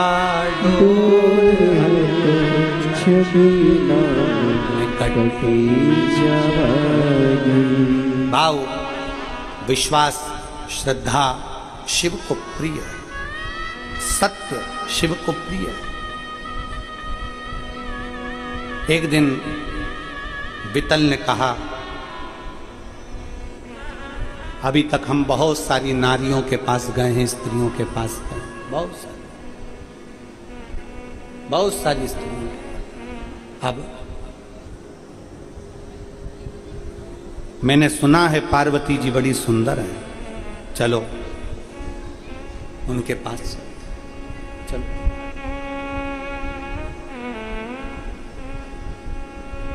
चलो उनके करीब चलो, ठीक है चलिए।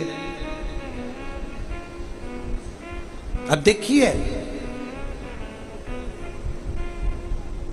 जिस मां ने संपूर्ण विश्व के भरण पोषण का भार लिया है, काशी कौन कौन गया है जरा हाथ उठाइए, हाथ उठाओ जो काशी गए। सभी लोग गए हैं, रखो रखो रखो रखो, प्रणाम आपको, प्रणाम। उज्जैन जाओगे तो महाकाल मंदिर में पार्वती जी का दर्शन होगा। ओमकारेश्वर जाओगे तो ओमकारनाथ में माता पार्वती जी का दर्शन होगा। सोमनाथ जाओगे तो माता पार्वती जी का दर्शन होगा। प्रत्येक ज्योतिर्लिंग में जाइए, माता पार्वती जी का दर्शन होगा। केवल एक विश्वनाथ ऐसे हैं जहां पर पार्वती जी की जगह मां अन्नपूर्णा विराजमान है। मां अन्नपूर्णा बैठी, अन्नपूर्णा। जिसने संपूर्ण विश्व के भरण पोषण का भार ले रखा है, जिसने संपूर्ण विश्व के भरण पोषण का भार अपने पास रखा है, जिसके सामने स्वयं देवादिदेव महादेव भी भिक्षा पात्र लेकर जाते हैं, वो अन्नपूर्णा है, वो पार्वती हैं, वो मां जगत जननी जगदम्बा दुर्गा है। उन पार्वती पर गलत दृष्टि देना, उन माता पर गलत दृष्टि देना। माता पार्वती को गलत दृष्टि से देखना श्रेष्ठता। फिर निवेदन है, पराया धन, पराई स्त्री, पराया धन, पराई स्त्री व्यक्ति को एक ना एक दिन बर्बादी कर कर ही छोड़ता है। पराया धन, पराई स्त्री व्यक्ति को बर्बाद कर कर छोड़ती है। इसलिए किसी का पड़ा हुआ धन भी मिल जाए तो प्रयास करना कि वो धन उस तक पहुंच जाए। किसी का सोना चांदी मिल गया उस तक पहुंच जाए, किसी का पर्स मिल गया उस तक पहुंच जाए। प्रयास करिए, आइए प्रयास करिए।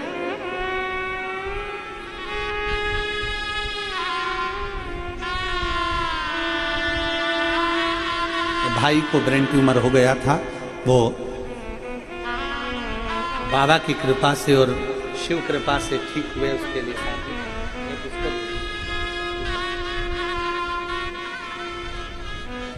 पराई स्त्री और पराया धन, दूरी बना लीजिए उससे, दूरी।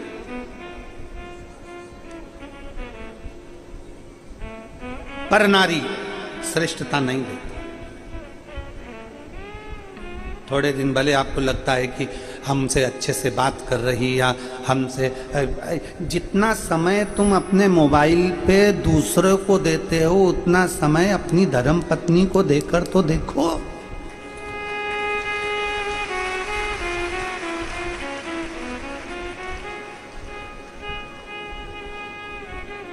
कितना विचित्र है।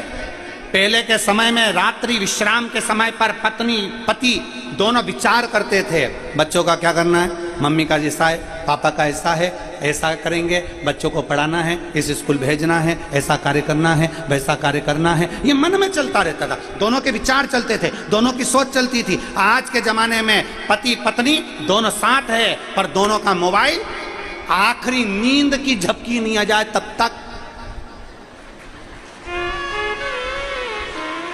एक उधर एक इधर, अपना मोबाइल इधर से टेढ़ा करके वो उधर से टेढ़ा कर दोनों मोबाइल चल रहे हैं, दोनों चल रहे हैं, दोनों मोबाइल चल रहा है। और बच्चे मम्मी मम्मी क्या है, गर्मी लग रही, पंखा चालू कर दे, तू चल ले, कर ले, जा तू।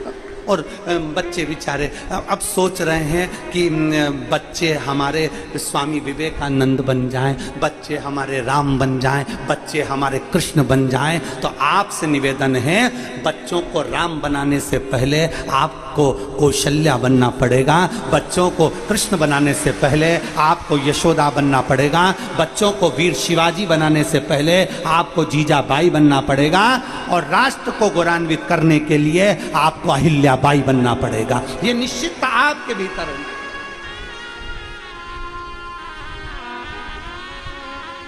हम क्या दे रहे हैं अपने बच्चों को? समय कौन, माँ के पास समय नहीं, बाप के नहीं, और विचार करके बैठे हैं बुढ़ापे में औलाद हमको समय देगी। तुम कितना दे रहे हो? तुम कितना दे रहे हो? बाप को नौकरी से और दुकान से फुर्सत नहीं है, शाम को आते हैं, भोजन करा, विश्राम करते हैं। बच्चे क्या 5-10 मिनट बस हंस लिए, खेल लिए, कूद लिए, और बच्चे लोग समय अब सोच रहे हैं माँ दिन भर काम काम काम, आखिरी में मोबाइल पे बात करते करते करते करते बच्चों को समय नहीं। बच्चा स्कूल में, ट्यूशन पर, बाहर, बच्चों को ना माँ ने समय दिया ना बाप ने समय दिया। अगर तुम्हारी छोटी सी औलाद को तुम समय देना चालू करते तो जैसा दोगे वैसा पाओगे। तुम समय आज दोगे तो तुम्हारी औलाद भी बुढ़ापे में तुम्हारे पास बैठकर समय देना चालू करेगी। तुम समय नहीं दे रहे तो वो भी समय नहीं देगा, उसके पास भी समय नहीं है। तुम जैसे ही बच्चा पढ़ लिख के आगे बढ़ गया, अब माँ सोच रही है मेरा बाबू मेरे पास में बैठे, मेरा बेटा मेरे पास में बैठे, तो काय का समय देगा? तुमने दिया, तुमने अपनी औलाद को समय नहीं दिया। देव अपने बच्चों को कम से कम 2 घंटा, 3 घंटा, 2.5 घंटा बाप को भी देना चाहिए और माँ को भी देना चाहिए। बिठाओ पास में, क्यों रे कैसा है बेटा? बढ़िया। पढ़ाई कैसी चल रही है बाबू? बढ़िया। बेटे के साथ थोड़ी देर बैठो, बातचीत करो। मोबाइल नहीं, मोबाइल बेटे का मोबाइल भी साइड में, तुम्हारा मोबाइल भी साइड में। थोड़ा सा देर बेटे के साथ बैठो, थोड़ा बेटे से मार्गदर्शन करो। कौन कौन तेरे दोस्त हैं, कैसे दोस्त हैं, क्या पढ़ाई कर रहे हैं, स्कूल गया था, कैसा रहा? छोटे से बच्चे से लेकर कॉलेज तक के बच्चे को अपने पास में बिठाने का प्रयास करो। तुम समय देना चालू करो, जब तुम्हारा बुढ़ापा आएगा तो तुम्हारी औलाद अलग से निकाल कर समय तुमको देगी। पिता के पास में बेटा आता है और पिताजी चिल्ला के दौड़ते हैं तो बेटा दूर। माँ के पास बेटा आया, अपने थोड़ी देर हंसी मजाक करने के लिए, माँ जरा सी देर में रूठ के गुप्पा फूल। बच्चे नहीं आए। दादी के पास जाते हैं तो दादी चिल्लाए, दादा के पास जाएं तो दादा चिल्लाए। बेचारा बच्चा मंदिर के घंटे की तरह बीच में लटक रहा है। थोड़ा समय दीजिए, अपने बच्चों को समय देना प्रारंभ करिए। थोड़ा मोबाइल को साइड कर दीजिए, थोड़ा मोबाइल को एक और कर दीजिए। बच्चे पास में आए, थोड़ा साइड। पत्नी पति आपस में बात कर रहे हैं, मोबाइल थोड़ा साइड में। मोबाइल नहीं चाहिए उस समय। मोबाइल का यूज करो, हम मना नहीं करते, मोबाइल चलाओ, खूब चलाओ, तुम्हारी मर्जी पड़े। हम मना भी कर देंगे तो तुम कौन सा हमारा कहना मानने वाले? तुम तो अपनी मर्जी की करोगे। फिर वही वाली बात आ गई, जो समझे नहीं आपसे वो समझे नहीं किसी के बाप से। तो तुम समझो तो ठीक है, हमारा तो कहना काम है, आगे मर्जी तुम्हारी। आग लगे बस्ती में,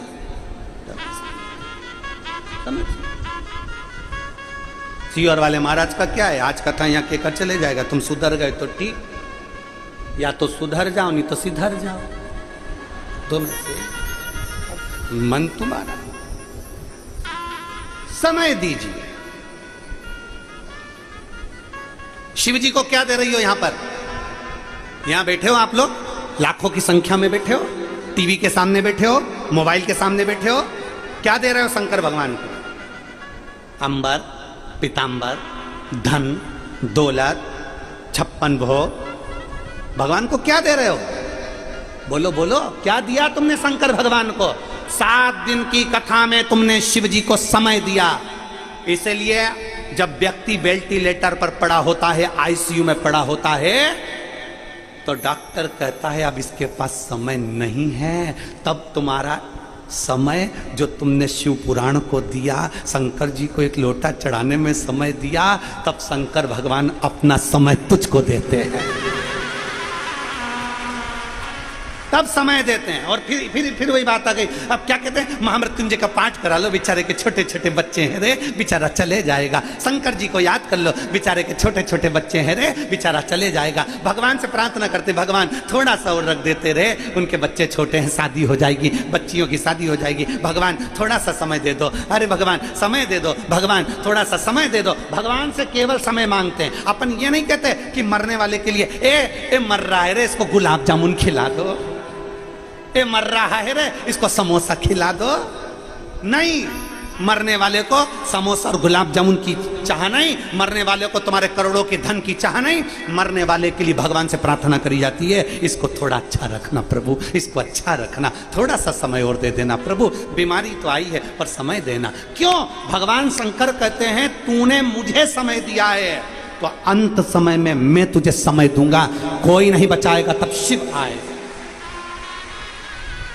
और अंत समय प्रभु, बोलो बोलो सब बोलो, अंत समय।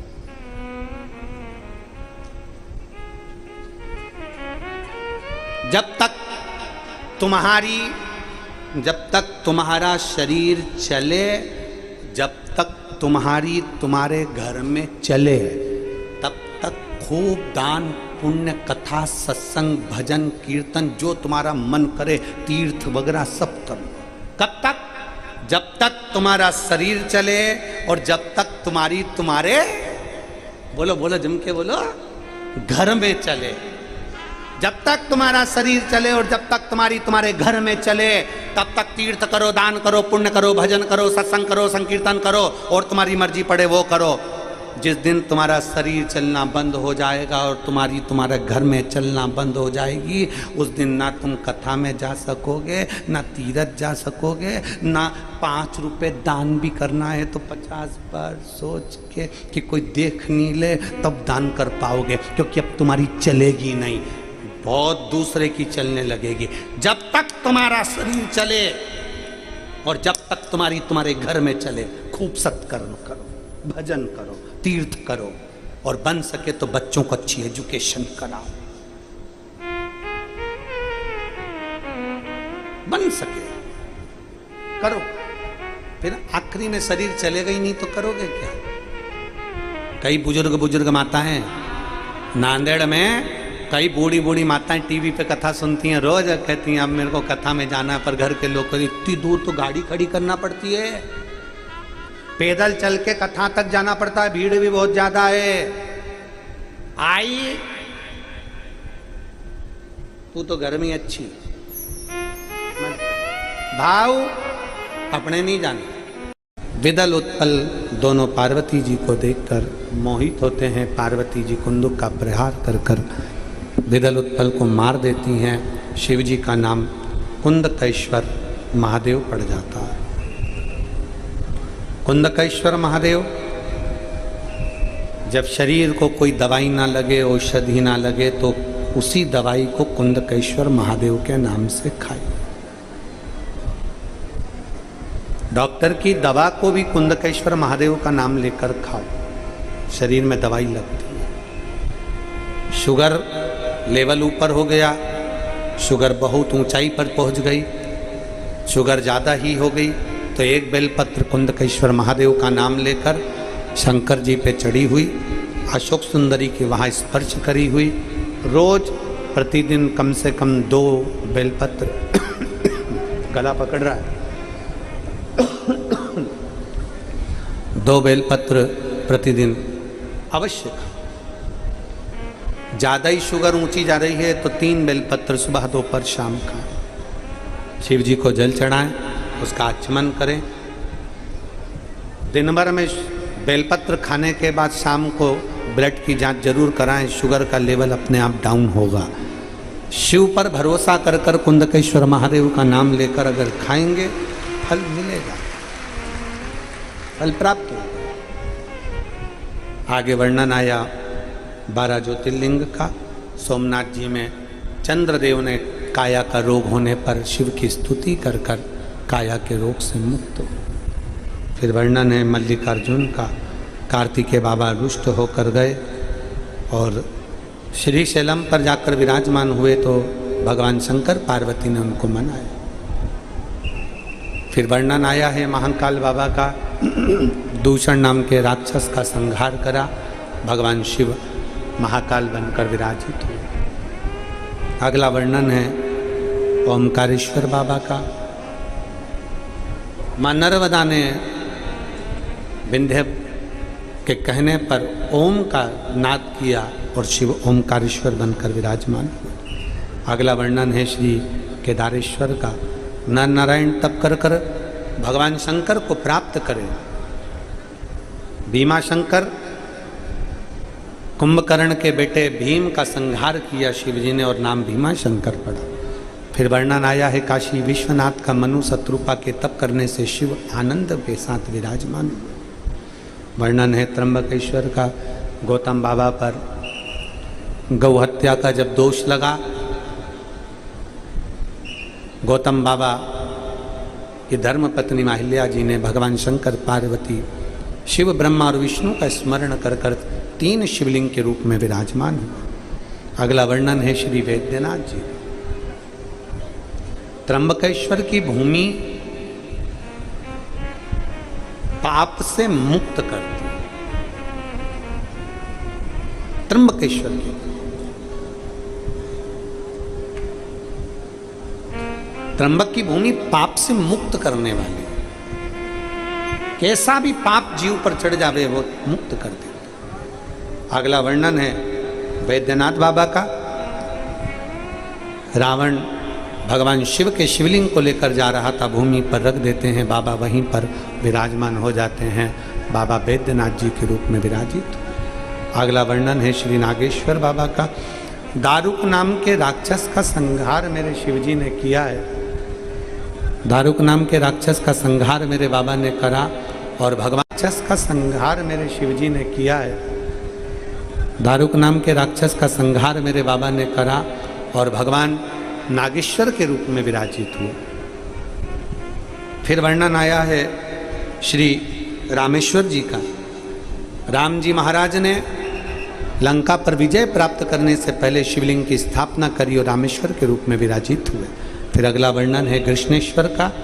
सुधर्म नाम के ब्राह्मण की 2 धर्म पत्नी थी, सुदेहा और घूष्मा। सुदेहा के यहाँ संतान नहीं थी, घूष्मा के यहाँ औलाद थी, तो घूष्मा का पहली संतान सुदेहा को दे दी थी। सुदेहा ने देखा कि मेरा बच्चा मेरे ही मीत नहीं, बेटे के टुकड़े टुकड़े कर कर कपड़े में बांध कर तालाब में फेंक दिया। घूष्मा का नियम था, पार्थिव शिवलिंग का निर्माण कर कर पूजन करने जाती थी, विसर्जन करने जाती थी। तभी बेटे को देखे हुए बहुत दिन निकल गए थे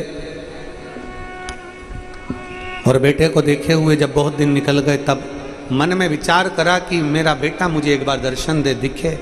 शंकर भगवान की कृपा से मरा हुआ बेटा तालाब में से तैरता हुआ बाहर आ गया। कृष्णेश्वर ज्योतिर्लिंग के रूप में शिव जी विराजमान हो गए। ऐसे 12 ज्योतिर्लिंग का स्मरण कराया है। भगवान शिव की यह पवित्र कथा चंचुला देवी अपने पति बिंदुक के प्रेत योनि से मुक्त होने के लिए सुनती है। प्रेत योनि से बिंदुक मुक्त हो जाता है, चंचुला अखंड सौभाग्य धारण कर लेती है। शिव के धाम पर चली गई। तुम रुका जी कहते हैं चंचुला, मृत्यु लोक में, कलयुग में, कलिकाल में जब कलयुग प्रवेश कर रहा है और कलिकाल आगे बढ़ता चले जा रहा है, उस समय पर केवल एक आधार शिव और भगवान शंकर का स्वरूप शिवलिंग होगा। कलयुग के चलते चलते लाखों बीमारियां, लाखों चिंताएं, लाखों टेंशन मानव के जीवन में रहेंगे। बहुत चिंता, बहुत बीमारियां, बहुत बहुत क्लेश मानव के देह में रहेगा। तुम रुका जी कहते हैं चंचुला, जो शंकर के मंदिर में, शिवालय में जाना प्रारंभ करेगा, एक लोटा जल शिवालय को चढ़ाना प्रारंभ करेगा, कलयुग का असर उस पर होगा नहीं और वो रोग से और व्याधियों से दूर होता चलेगा। ये शिव महापुराण की कथा संपूर्ण कामनाओं को सिद्ध करने वाली है। हजारों हजारों तप का फल एक शिव महापुराण की कथा है, जिसको आप और हम श्रवण करते हैं। मैं डॉक्टर शिवराज जी नांदेड़कर जी को और श्री जजमान परिवार प्रशांत पातेवार जी को धन्यवाद देता हूँ। आपने आपकी धर्मपत्नी माँ से भी पूछा, पत्नी से भी पूछा और उनके मन की जो अभिलाषा थी, फिर कहूँगा बड़े भाव से। कथाएं तो लोग कराते हैं, पर ये कथा का एक हम फिर कहेंगे, जजमान परिवार का इतना दिल, इतना भाव है कि हमने ऐसा भाव कहीं नहीं देखा। इतना भाव से इस कथा को कराया गया है। कोई दिखावा नहीं, कोई प्रपंच नहीं, किसी से कोई धन की चाह नहीं कि कोई पास या ये चीज़ या वो चीज़, कोई धन की चाह नहीं। जो आया वो बैठा, सुना, आनंद पाया अपना। हमें नांदेड़कर जी तो नहीं बताए, पर हमें सूचना मिली कि नांदेड़कर जी कोई भी अगर उनसे कोई तकलीफ के विषय में मिलता है तो कहीं ना कहीं किसी ना किसी रूप में, चाहे कोरोना महामारी हुई हो, चाहे अन्य जगहों पर, आप जनमानस को सहयोग प्रदान करते रहते हैं। हम तो बाबा से यही प्रार्थना करते हैं नांदेड़कर जी कि ऐसे ही आप संपूर्ण जनमानस के साथ कदम से कदम मिलाकर चलते रहें और जनमानस की दुख तकलीफों का भी भगवान शंकर ने अपने मस्तक की बेलपत्र उतार कर पोथी पर समर्पित करी। कहा बाबा ने 7 दिवसीय शिव पुराण में, 5 दिवसीय शिव पुराण में, 9 दिवसीय, 11 दिवसीय शिव पुराण में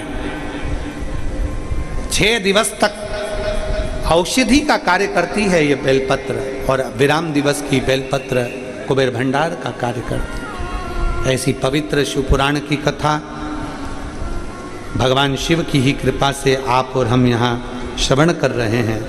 आज विराम का दिवस है। बाबा देवादिदेव महादेव की कृपा से 7 दिवसीय कथा जो ये चल रही है नांदेड़ की पवित्र धरा पर, गुरु गोविंद सिंह जी की इस पवित्र पुण्यमय भूमि पर, कालेश्वर बाबा की इस पवित्र धरा पर, इस कथा को आप और हम सुन रहे हैं। आज वो विराम की ओर जा रही है। सब भगवान से प्रार्थना करना, बाबा हमारे कार्य को सफल करना। तेरे धाम में, तेरी भूमि पर कथा श्रवण कर रहे हैं, ऐसी कृपा करना, सब कार्य सफल। सीहोर कुबेरेश्वर बाबा की पवित्र भूमि कंकर शंकर की धरा है। जब भी 12 ज्योतिर्लिंग जाओ, चारों धाम जाओ, जीवन में कुबेरेश्वर धाम बार बार आओ, शिव की उस भूमि को नमन करने बार आओ। लोग कहते हैं सारे तीर्थ बार बार, गंगा सागर एक बार। हम कुबेरेश्वर बाबा की धरा को एक बार के लिए नहीं कहते, हम कुबेरेश्वर बाबा की धरा को बार बार इसलिए कहते हैं कि तुम आओगे, बाबा से झोली पसार कर प्रणाम कर कर मांगोगे, 3 महीने में वो दे देगा, तुम वापिस आओगे, फिर पाओगे, फिर आओगे, उसके दरवाजे से तुम झोली भरवाते रहो और बाबा तुम्हें बुलाता रहे। ऐसी कुबेरेश्वर बाबा की पवित्र भूमि सीहोर पवित्र धरा पर आते, कंकर शंकर की भूमि पर आते। जितने टीवी चैनल के माध्यम से कथा सुन रहे हैं, फेसबुक यूट्यूब के माध्यम से कथा सुन रहे हैं, उनसे निवेदन करेंगे आपके पास में जब भी कथा हो, जब भी शिव महापुराण की कथा आपके नजदीक में हो, अवश्य श्रवण करें। 3 से 7 सितंबर तक SPR रोड टुलिप चौक के पास सेक्टर नंबर 70 गुरुग्राम हरियाणा में गुड़गांव में कथा 1 बजे से 4 बजे तक होगी। फुलेरा हरतालिका शिव महापुराण की कथा 5 दिन की है। टीवी पर अवश्य श्रवण करें। हरतालिका तीज करने वाले भी इस व्रत को अपने भाव से श्रवण करें। फुलेरे का महत्व 1 बजे से 4 बजे तक होगा। 12 से 18 सितंबर तक जो हमारी गादी की कथा होती है अग्रवाल धर्मशाला की 7 दिवसीय, 2 बजे से 5 बजे तक वो कथा होगी। वो टीवी पर नहीं आएगी, वो अग्रवाल धर्मशाला में, क्योंकि इतनी जगह नहीं रहती है तो उसको टीवी पर नहीं देते, क्योंकि लोग वहाँ पहुँचना चालू कर देते हैं, इसलिए उसको छोटे रूप में करते हैं। 20 से 24 सितंबर तक 5 दिवसीय कांटा कुरीडीही कुकरेल धमतरी छत्तीसगढ़ में शिव महापुराण की कथा श्राद्ध पक्ष में 5 दिन की रहेगी। श्राद्ध की जितनी भी कथा रहे, बन सके जो श्रोता पंडाल में बैठकर कथा सुने वो अपने साथ अपने पूर्वजों का, अपने पितरों का फोटो ला सकते हैं। जो कोरोना महामारी में अनायास अचानक शांत हो गए, हम कहेंगे श्राद्ध पक्ष में 2 कथा हैं। एक 5 दिवसीय कांटा कुरडीही कुंकरेल धर्मतरी छत्तीसगढ़ में 20 से 24 सितंबर तक, और दूसरी कथा 26 सितंबर से 2 अक्टूबर तक नंदगांव नासिक महाराष्ट्र में है। तो जो आसपास में कथा हो, जो श्रोता आएँ, अगर कोई कोरोना महामारी में अगर शांत भी हुआ है तो उनके घर के लोगों से भी निवेदन है, अपने घर में अगर कथा सुन रहे हो तो फोटो रखकर, एक बेलपत्र पास में रखकर अवश्य सुने। और जो लोग पंडाल में सुनने आए वो भी एक बेलपत्र और फोटो साथ में लेकर कथा श्रवण करें श्राद्ध पक्ष की, जिससे जीव का कल्याण हो और बाबा उनको अपने चरणों में स्थान प्रदान करे। भाव से कथा का लाभ लेंगे। 16 दिन श्राद्ध पक्ष में जो कथा चलेगी वो 16 दिन बिटले सेवा समिति जैसे सीहोर में भंडारा चलाती है, वैसे ही बिटले सेवा समिति के द्वारा पूरे 16 दिन श्राद्ध में जहाँ जहाँ कथा है वहाँ वहाँ बिटले सेवा समिति के बैनर तले कुबेरेश्वर बाबा की भी खिचड़ी प्रसाद वहाँ पर रेगुलर भोजन भंडारा समिति की तरफ से भी 16 दिन चलेगा। आप लोगों का जो धनराशि, जो सहयोग राशि आप लोग टीवी पर देते हो या अकाउंट में डालते हो, आप लोग जमा करते हैं, रसीद कटवाते हैं, उससे ये 16 दिन तक रेगुलर लगातार जहाँ जहाँ कथा है श्राद्ध पक्ष में वहाँ समिति की ओर से भी भंडारा सीहोर में तो चलता ही है, साथ में कथा स्थल पर भी चालू रहेगा। तो भाव से आनंद से आज कथा विराम ले रही है।